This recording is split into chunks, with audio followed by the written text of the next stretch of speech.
Greetings, ladies and gentlefish, and welcome to this replay in the American Tier 8 medium tank, the M26 Pershing.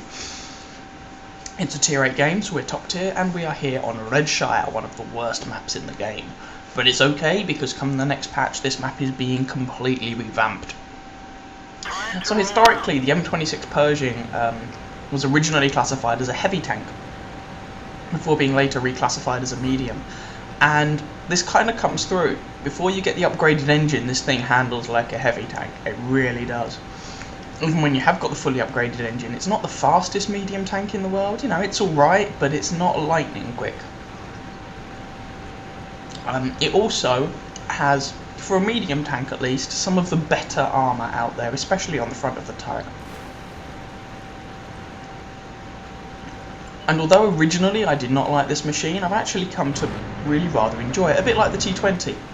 I didn't like the T20 when I first got it, but I eventually grew to really rather like it and have fun in it. So as I say, we're here on Redshire, and I don't like this map because it's just such a freaking camp fest. I'm just, not a fan.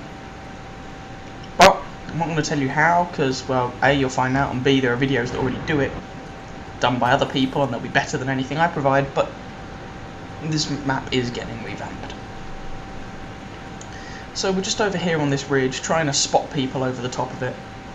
And working ridge lines in the Pershing is not a bad idea. You've got good gun depression and good frontal turret armour, especially with that gun mantler.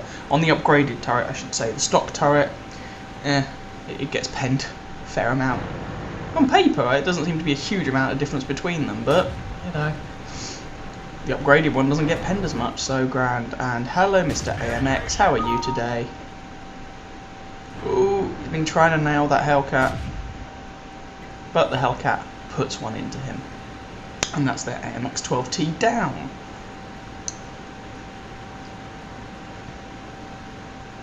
So we're just trying to poke ourselves up, and oh, we take a shot there into the side from the Hellcat.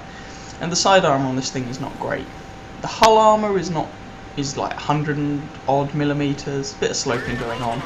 Frontal turret is 100 and something, that was artillery, and you've got that awesome gun mantlet. And it's fairly mobile, if not lightning fast or massively agile. And the gun is good enough, if not being amazing. So, here's a T-29. Who manages to come in and ninja kill our Hellcat. And so far, frankly, this game hasn't been massively exciting, and we've taken kind of 500 odd damage for not a great deal in reply. We've pulled one shot into an AMX 12T, big wow. But we're a top tier tank, and we're kind of anchoring this side of the map. And we're also spotting guys for our people in F9 to punch in the face. So I really don't want this T-29 shooting me, so I aim for his commander's hatch and put a shot into that. If you don't already know, generally speaking, commander's hatches on tanks are weak spots. So aiming for them gives you a better chance of penetrating. That shot goes into his tracks or something, but he bounces on me. And so I just line up my next shot, and there we go. Put a shot into his lower plate, front of his hull, whatever, to kill my first kill, T-29. So it's currently 2 kills apiece. I think you would argue that the kills we've achieved are more valuable than the kills the enemy team has achieved, but, you know, whatever. It's quite close, although, just took out their SU-100, swung a bit more in our favour. And I'm being very cautious. I don't actually know why I'm so stationary here. That's weird. I'm very conscious that someone seems to have me spotted, one of those Hellcats I think, and I keep taking shots every time I poke my head up. So there's the ISU-152, and oh, we bounce on him because troll Russian armour is troll, even though I had his side. Yeah, angles is angles. Hello, Mr. 110, how are you today? And he turns his tank just in time to flatten out that angle of the pipe nose and let me put a shot through. Always fun. He's somewhere around there. And we put a blind shot in just for good luck. He's still somewhere over there. But we can see this dude. So he can have a 90mm shell to the face. And there's the ISU again. He's disappeared. And we're just trying to get shots on. Panther took him out. We're just trying to get shots on whoever we can. There we go. And there's a shot through the side of him. Job's a good one. Now, one thing it's taken me a little bit of getting used to, actually, is I often misjudge, or I used to often misjudge, when I was hull down and when I wasn't. I thought I was hull down when actually I was showing people a bit of my hull, and as a result I didn't really get on with this tank very well. Because this is this and the T-29 are kind of the first time I've had a tank with good solid frontal turret armour, good gun depression, but a hull that can't really stand up to it. Basically, they're the first time I've had a tank that really relies upon going hull down. So it's taken me a while to get used to it. But if you can find positions to go hull down in, if you can go hull down in these American tanks, then you're very strong. And definitely the Pershing, that's what it's for. It's like a T-32, the Tier 8 heavy tank. The gun isn't quite as punchy, and the turret isn't as thick as the T-32s, but you trade that for better mobility. So, you know, swings and roundabouts. And the Pershing's a good tank. I mean, it doesn't really excel in any one particular category. It's good at going hull down. It doesn't, you know, it's not like a dedicated sniper or a dedicated brawler. It's just a good general purpose medium tank, and it's good fun to play, and I enjoy it. I'm slightly worried is the wrong word, I suppose, about the patterns, because they're different.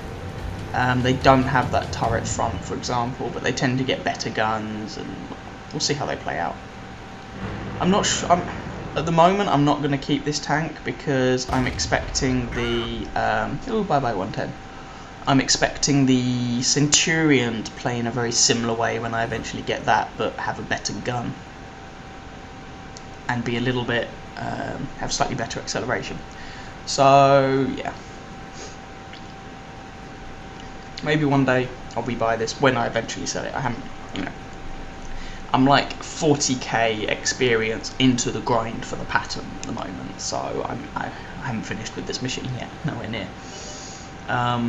But I think I will sell it once I am done with it. Now, this game is a bit, well, it's Redshire. It's an exercise in camping, finding the campers and killing them. There's only 6 of them left. We're 2 tanks up. The one thing to note, though, is because of my position, as well as getting damage in and getting a couple of kills, I've also, of course, been getting spotting damage. One of the best things, ISU tells me to fall back, that's fine, because then it means, sorry to interrupt myself, it means that if this guy comes around the corner, he's very likely to get an ISU's, whatever gun he's using, hopefully the big one, to the face, which will make me very happy. But no, throughout this game I've also, of course, been getting spotting damage. One of the great things about the Pershing is the view range. It has a view range of 400 meters at tier 8, which is brilliant. Not as good as the next American mediums will get. That goes up to 410, 420 or something like that. I bounce him. This is a Tiger 2. And I take a shot from behind because of a sneaky Hellcat. Hellcat's gun mantle can be very troll, so I just come in and ram him to death for kill number 3. And now they just have 2 TDs and an artillery remaining. Their ISU has been spotted out, which means their ISU is going to die, like that. And so that just leaves the AMX, who I'm pretty sure I last saw up on the hill at like D4 or something, and their artillery. So I'm just going to try and find them and kill them, or at least spot them so someone else can kill them. And you can see here, the Pershing, you know, it's reaching 45 kph, 40 to 45, 40-ish on vaguely hilly terrain, so it's not a slow machine. It's got a specific power of something like 17.5 horsepower per ton, which is alright, if not outstanding. spotted out the artillery. Don't know if it's me that did it, but someone has, and there's that TD. I can't get shots on either of them. The artillery's down, and that TD is screwed. There we go, Hellcat nails him. And that was it. All in all, a pretty decent game. I got sniper. I think I got second highest XP in that game. Did something like 2k damage, and got like 1500 spotting damage or something like that. Anyway, I hope you guys enjoyed. Feel free to subscribe to my channel, catch some other videos, whatever. And I wish you happy hunting on the battlefield. Ciao, ciao.